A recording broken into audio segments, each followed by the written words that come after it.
Hello friends, welcome to my YouTube channel mechanical engineering classes. और इस चैनल के थ्रू मैं मैकेनिकल इंजीनियरिंग के सब्जेक्ट्स कवर करूँगा। तो the first subject I am going to take is engineering mechanics. So introduction से हम स्टार्ट करते हैं इंजीनियरिंग मैकेनिक्स का। सो डेफिनेशन ये होता है, दो स्टेटमेंट है।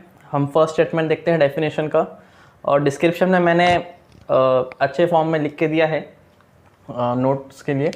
सो स्टार्ट करते हैं। Mechanics is a study of a body either at rest or in motion under the influence of force. So statement को हम समझने की कोशिश करते हैं एग्जाम्पल से, और एक एक टर्म को हम पिक करते हैं। So mechanics is a study of a body. यहाँ पे हम एक बॉडी के बारे में बात कर रहे हैं। Study of a body either at rest, और यहाँ पे रेस्ट, बॉडी रेस्ट पे, और इन मोशन, और मोशन में, under the influence of force. So मैं ये चारों को समझने की कोशिश करता हूँ। बॉडी की स्टडी है जो रेस्ट पे है या मोशन पे, जो अंडर इन्फ्लुएंस ऑफ फोर्स है। सो एग्जांपल से हम एक एक चीज़ समझते हैं। पहले हम बॉडी को लेते हैं कि मैकेनिक्स में किस तरह की बॉडी है। So the first thing I have to understand is body. So mechanics में हम किस तरह की बॉडी को कंसिडर करते हैं। So generally two types of body होती है, मैटर्स होते हैं, सॉलिड, लिक्विड, गैस। और लिक्विड और गैस को हम फ्लूइड कहते हैं। तो हम दो डिवीज़न करते हैं इसका, एक फ्लूइड बोलते हैं और एक solid. But in engineering mechanics, in this subject, हम सिर्फ एक सॉलिड को ही as an body, solid substance या सॉलिड ऑब्जेक्ट को ही बॉडी कंसिडर करते हैं। फ्लूइड सब्सटेंस या फ्लूइड की जो चीज़ें हैं उसको हम नहीं कंसिडर करते। उसका एक अलग सब्जेक्ट है फ्लूइड मैकेनिक्स करके, जो हम आगे पढ़ेंगे। ये सब्जेक्ट्स हमें नहीं आता है, ये फ्लूइड मैकेनिक्स, क्या है, फ्लूइड मैकेनिक्स जो होगा उसमें होगा। बट हम पर्टिकुलरली इंजीनियरिंग मैकेनिक्स में जो बॉडी की बात कर रहे हैं वो सॉलिड्स बॉडी होंगी, ठीक है। सॉलिड बॉडी होंगी और उसकी प्रॉपर्टी होंगी या अजम्पशन हम करेंगे, वो अजम्पशन होगा वो रिजिड होंगी, rigid. So what is rigid? Rigid means non deformable. Simple term में से कहेंगे नॉन डिफॉर्मेबल।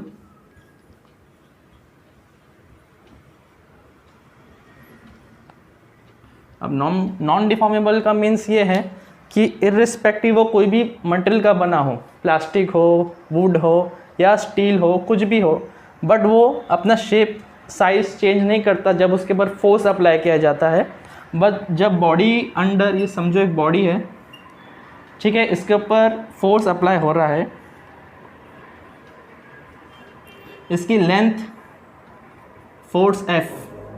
अब ये बॉडी का एक लेंथ होगा, बिफोर फोर्स अप्लाई करने से पहले लेंथ होगा, ब्रेथ होगा और सम हाइट होंगी, ओके। सो जब फोर्स अप्लाई कर रहे हैं, सो ये लेंथ, ब्रेथ, हाइट चेंज नहीं होगा, बल्ले से ये फोर्स आप इन्फिनिटी क्यों ना कर दे। एक एग्जांपल के तौर से, ये कितना भी बड़ा फोर्स क्यों ना हो, ये लेकिन लेंथ, ब्रेथ, हाइट चेंज नहीं होगा। एग्जांपल से मैं आपको दिखाता हूँ। ये स्टिक एक वुडन स्टिक है, लेकिन जब हम इसे अंडर मैकेनिक्स में स्टडी करेंगे, सो हम इसे अज्यूम करना हो कि नॉन डिफॉर्मेबल है और रिजिड है, तो ही हम इस पे प्रिंसिपल्स इंजीनियरिंग मैकेनिक्स के अप्लाई कर सकते हैं ईजीली। और ये करने की वजह ये होती है कि हमें ईजीली हो सॉल्व करना। जो प्रिंसिपल्स हम सीखेंगे इसमें इंजीनियरिंग मैकेनिक्स में, वो हम ईजीली बॉडी पे लगा सकें। अगर वो डिफॉर्म हो रही है ये और कुछ उसमें कंस्टेंट्स करना चाहते हैं, हम ईजीली उसे सॉल्व करना चाहते हैं, इसीलिए हम अज्यूम करते हैं कि बॉडी रिजिड है, नॉन डिफॉर्मेबल है। तो आई होप आपको ये समझ में आया होगा पॉइंट कि हम बॉडी को रिजिड और नॉन डिफॉर्मेबल अज्यूम क्यों करते हैं, हालांकि वो दुनिया में ऐसी, मतलब इन जनरल ऐसी कोई बॉडी होती नहीं है। तो एक चीज़ तो समझ गई, बॉडी सॉलिड्स होनी चाहिए इंजीनियरिंग मैकेनिक्स में, और उसमें रिजिड होनी चाहिए, नॉन डिफॉर्मेबल होनी चाहिए, इर्रिस्पेक्टिव ऑफ कोई भी मटेरियल की हो। और जो सेकेंड चीज़ हम सीखेंगे वो है रेस्ट और मोशन। सो रेस्ट में दो एग्जाम्पल से आपको ये चीज़ सिखाऊंगा। रेस्ट, पहले मैं ये सेक्शन जो है हाफ, और वो सेक्शन मोशन का। ये रेस्ट का मैं आपको दिखाता हूँ। एक रेस्ट, ठीक है। Rest means velocity is zero, stationary है ना, सो वेलोसिटी इज ज़ीरो। अब स्टेशनरी है, वेलोसिटी ज़ीरो है। टेक्निकल टर्म और इंजीनियरिंग मतलब मैकेनिकल इंजीनियरिंग में हम इसे एक टर्म से डिफाइन करते हैं, वो है स्टैटिक्स। ओके, स्टैटिक्स कंडीशंस, जहाँ पे रेस्ट पे होती है वेलोसिटी ज़ीरो होती है, और मोशन में है motion, that means velocity is not equal to zero. कुछ भी हो सकती है लेकिन ज़ीरो नहीं हो सकती। Velocity is not equal to zero, ये कंडीशन होती है। और डायनेमिक्स, हम इसे इंजीनियरिंग मैकेनिक्स में टेक्निकल टर्म है, मोशन में है नॉन ज़ीरो है तो सम डायनेमिक्स है, तो हम डायनेमिक्स बोलते हैं।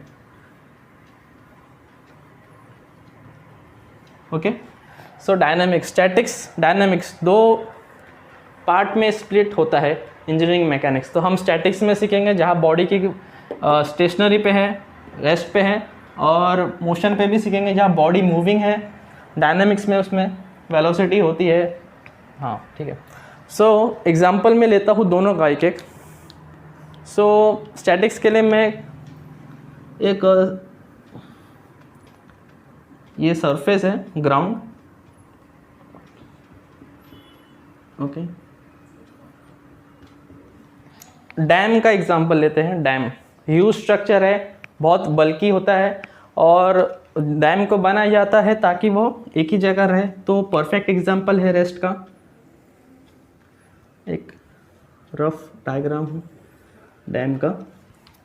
और डैम वाटर स्टोरेज के लिए यूज़ होता है डैम, आप जानते ही है। और यहाँ पे इस तरफ डैम के ये वॉल है, ये इसका सपोर्ट पीछे का रिम, और ये वाटर। ओके, सो डैम का एग्जांपल लेते हैं। डैम का स्टेशनरी होता है, डैम बनाया जाता है ताकि एक ही जगह रहे। बहुत स्ट्रांग होता है तो रिजिड नॉन डिफॉर्मेबल तो है ही, बट डैम में भी थोड़ा मेंटेनेंस लगता है। सो कोई भी चीज़ in universe is not rigid perfectly and non deformable. ये डिफॉर्म होता है, इसके लिए से मेंटेनेंस भी लगते रहता है, आप जानते ही होंगे। सो ये हो गया स्टैटिक्स का, ठीक है। रिजिड है, नॉन डिफॉर्मेबल है, बड़ा होता है बहुत। सो हम मोशन में एग्जांपल आपको देख लेते हैं, एक थोड़ा डिफरेंट लेते हैं। Again a ground, okay. So ground पे मैं फुटबॉल, और फुटबॉल आप जानते ही हैं बहुत छोटा होता है, लाइट वेट होता है, ओके फुटबॉल। सो दो बहुत डिफरेंट है, एक रेंज बहुत आ जाती है।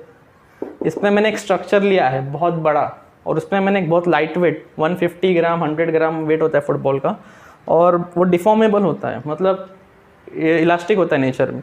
But in engineering while studying football as an body we have to assume कि ये रिजिड है, नॉन डिफॉर्मेबल है। मैं रिपीट करता हूँ कि जब हम ये फुटबॉल को इंजीनियरिंग मैकेनिक्स में एज एन बॉडी उसे कंसिडर करते हैं तो हमें ये अज्यूम करना पड़ेगा कि ये रिजिड है और नॉन डिफॉर्मेबल है। मतलब आप इसे कितना भी दबाए, कितना भी किक करे, शूट करे, ये एज इट इज़ रहेगा, इसमें थोड़ा भी चेंज नहीं आने वाला है शेप में इसका। ओके, जो सर्कल है, जो डायमीटर का सर्कल है वही रहने वाला है। सो दो एग्जांपल समझ गए, रेस्ट का भी हो गया, मोशन का भी हो गया, ठीक है। बॉडी हो गया solid body, rigid non deformable होनी चाहिए। और रेस्ट पे समझ गए, हमने एग्जांपल लिया डैम का, ओके। और मोशन पे हमने एक फुटबॉल का एग्जांपल ले लिया है। सो ये जो है under the influence of force होना चाहिए, मतलब ये जो बॉडी है ये under the influence of force. So first हम स्टैटिक्स मतलब डैम में देखते हैं, स्टैटिक्स कंडीशन में कि फोर्स कहाँ पे है। सो इन दिस केस डैम का वेट ही बहुत ज़्यादा होता है, तो उसका वेट ही एक सोर्स ऑफ फोर्स होता है अंडर द इन्फ्लुएंस। तो इस पर फोर्स कहाँ से एक्ट हो रहा है, उससे खुद का वेट होता है, जिसकी वजह से एक फोर्स एक्ट होता है जी, जो समवेयर हियर अज्यूम करते हैं wait.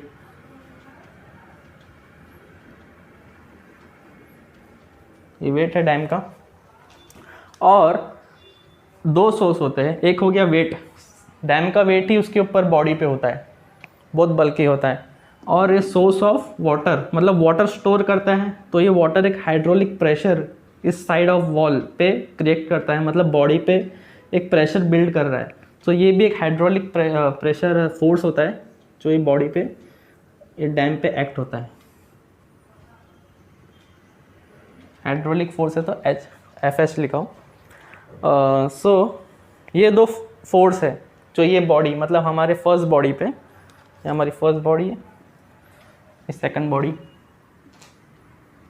Okay, so I hope आपको यहाँ तक समझ में आ गया है। और इस पे तो फोर्स समझ में आ गया, ठीक है।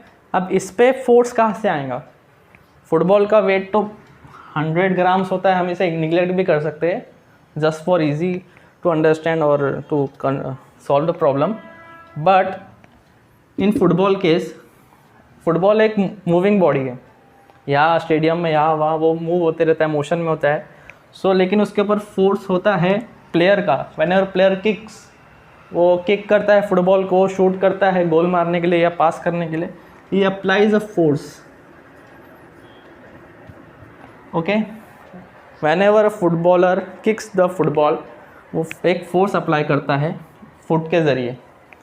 Okay, so source of force हमें समझ में आ गया, रेस्ट में भी, मोशन में भी। सो हम ऑलमोस्ट फर्स्ट स्टेटमेंट समझ गए हैं। So mechanics is the study of a body, हमने बॉडी देख ली। ओके, बॉडी होनी चाहिए सॉलिड, नॉन डिफॉर्मेबल, दोनों सॉलिड है। अगर नॉन डिफॉर्मेबल नहीं है तो हमें अज्यूम करना है कि बॉडी नॉन डिफॉर्मेबल है, रिजिड है, इसका शेप साइज चेंज नहीं होगा, आप कितना भी फोर्स अप्लाई करो दोनों पे। So either at rest or in motion, अभी या तो वो रेस्ट पे होंगी बॉडी, ओके, जैसे कि डैम है रेस्ट पे ही है, और इन मोशन मतलब फुटबॉल है, फुटबॉल हमेशा फील्ड में यहाँ वहाँ होते रहता है, मोशन में होता है, कभी स्टेशनरी रेयरली होता है, under the influence of force. अब सोर्स ऑफ फोर्स हमने दोनों केस में देखे हैं, एक डैम के केस में सेल्फ वेट होता है और प्लस इसके ऊपर हाइड्रोलिक फोर्स भी जनरेट होता है ड्यू टू वाटर। और फुटबॉल के केस में सिर्फ एक ही सोर्स है, वो है फुटबॉलर जब किक करता है उसे, सेल्फ वेट हम कंसिडर नहीं कर रहे हैं, बहुत कम होता है compare to a kick force. Okay, so आगे बढ़ते हैं। सो सेकेंड स्टेटमेंट यहाँ पे आता है, ये हमारा फर्स्ट स्टेटमेंट हो गया था जो हमने एक्सप्लेन किया है। सेकेंड स्टेटमेंट है जो दो स्टेटमेंट से ये पूरा डेफिनेशन बनता है इंजीनियरिंग मैकेनिक्स का। सो सेकेंड स्टेटमेंट कहता है mechanics describe and predict the effect of the force on the body. अब हम मैकेनिक्स का रियल वर्क देखेंगे, क्या होता है मैकेनिक्स में। मैकेनिक्स बताता है कि ये जो फोर्स हमने को पता है, जो मैं जानते हैं, ये फोर्स और ये फोर्स इन बॉडी, सो वो फोर्स वो बॉडी पे क्या असर करेंगे, क्या रिजल्ट होगा ये फोर्स का ये बॉडी के ऊपर। हम ये प्रॉब्लम ये होता है हमारा कि इफेक्ट क्या है, हमें रिजल्ट फाइंड करना होता है। सो इस केस में ये दो फोर्स की वजह से डैम के ऊपर क्या असर होने वाला है, दो फोर्स का, और इस केस में फुटबॉल के ऊपर क्या असर, मतलब फुटबॉल पे हमें, चलो डैम में तो समझ में आ जाता है कि हमें उसके हिसाब से उसे इतना स्ट्रॉन्ग बनाना है, रिजल्टेंट फाइंड करना है वगैरह। फुटबॉल के केस में हमें क्या पता चलेगा, मतलब मैकेनिक्स के प्रिंसिपल लॉज लगाने के बाद। सो एक इसके लिए मैंने फुटबॉल का एग्जांपल लिया फॉर डायनामिक्स। समझो ये बॉल, फुटबॉल पॉइंट ए पे है, ये इसको मैं पॉइंट ए बोलता हूँ, और एक फुटबॉल फील्ड जहाँ पे ये फुटबॉल है, इधर एक सेम फुटबॉल फील्ड है, बहुत बड़ा फील्ड है, यही चीज़ को फील्ड पे यहाँ पे पॉइंट ए है समझो, और यहाँ पे फुटबॉल है। अब मुझे पॉइंट ए से पॉइंट बी ये फुटबॉल को किक करना है, एंड पॉइंट ए से पॉइंट बी, समझे। सो और यहाँ पे एक पीक पॉइंट है जहाँ पे मैक्सिमम हाइट है फुटबॉल की, ओ। सो ये प्रोजेक्टाइल के थ्रू ही फुटबॉल जाएगा ना, this will be the path A to B, और यहाँ पे आके ये बाउंस हो जाएगा at point B. So it is so हम ये इसे जो distance between A to B है इसे हम रेंज कहते हैं, distance between A to B. और जो वर्टिकल डिस्टेंस है फ्रॉम ग्राउंड टू ओ इसे हम हाइट कहते हैं।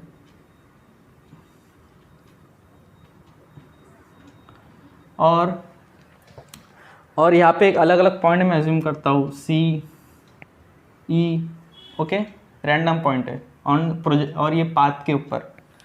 सो इस केस में हमें रिजल्ट क्या मिलने वाला है? इस केस में तो हमें पता है कि दो फोर्स है, दोनों का एक रिजल्टन होगा जो हमें फाइंड करना है। इस केस में हमें बहुत सी चीज़ पता चलेंगी अगर हम मैकेनिक्स के प्रिंसिपल लगाएंगे। द फर्स्ट थिंग इज़ हमें वेलोसिटी फाइंड करना है। अगर कोई भी पॉइंट पे ये प्रोजेक्टाइल है, ये पाथ है, किक करने के बाद ये रास्ता लेके वो बी पे जाएगा प्रोजेक्टाइल मोशन की तरफ, जैसे हम किक करते हैं। तो हमें वेलोसिटी एक any point A B C D कोई भी हो सकता है, वेलोसिटी हम वेलोसिटी फाइंड कर सकते हैं any path from A to B. हम एक्सेलरेशन फाइंड कर सकते हैं, एक्सेलरेशन फाइंड कर सकते हैं। हमें रेंज कितना दूर जाएगा फोर्स अप्लाई करने के बाद, तो हम रेंज फाइंड कर सकते हैं, ओके। हम हाइट कितनी maximum height football will reach from ground. Range जो होता है हॉरिजॉन्टल होता है, हाइट वर्टिकल होती है, तो हम दोनों फाइंड कर सकते हैं हाइट, ओके। तो हाइट हो गई। और टाइम सबसे इम्पोर्टेंट है, टाइम। पूरा ए टू बी जाने के लिए कितना टाइम लगेगा, टाइम। और ए टू सी जाने के लिए कितना टाइम लगेगा, हम पार्ट को डिवाइड भी कर करके फाइंड कर सकते हैं, time for A to C, okay. ऐसा वेलोसिटी एट हम ए भी निकाल सकते हैं, velocity at C, velocity at O. ऐसा हम काफ़ी सारे चीज़ फाइंड कर सकते हैं, काफ़ी सारे पैरामीटर फाइंड कर सकते हैं by applying the mechanics law on the football, by इसको ऐसे बॉडी कंसिडर करें तो। सो ये है एक रफ आपको आइडिया दिया है इंट्रोडक्शन के थ्रू। बहुत कुछ है, रेंज बहुत है। डायनामिक्स में आपको हर मूविंग ऑब्जेक्ट आएगा, कार, बाइक, स्पेस शटल, जो भी हो सकता है। फुटबॉल ही नहीं हो सकता, लाइट हैवी कुछ भी हो सकता है। और स्टैटिक्स में भी बहुत बड़ा रेंज हो जाता है, बहुत कुछ आता है। जो भी चीज़ ऑब्जेक्ट टेबल हो गया, anything which is stationary, tree भी स्टैटिक्स के पार्ट में आएगा। सो अ टावर, ब्रिज, बिल्डिंग। सो ये है पूरा मैकेनिक्स का एक रफ इंट्रोडक्शन। आई होप आपको ये वीडियो पसंद आया होगा। अगर पसंद आया तो लाइक कीजिए, शेयर कीजिए, चैनल को सब्सक्राइब कीजिए ताकि मैं और वीडियो ऐसे बना पाऊँ। Till then, thank you.